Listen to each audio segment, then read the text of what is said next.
کبھی کبھار ایسا ہوتا ہے کہ انسان کے مسوڑے سے خون آتا ہے،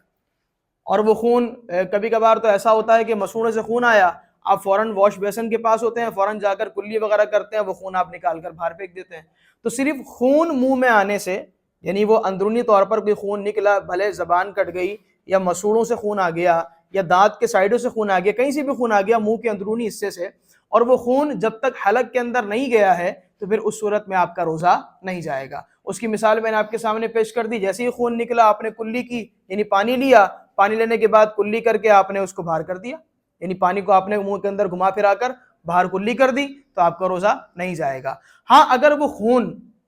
حلق کے اندر چلا جاتا ہے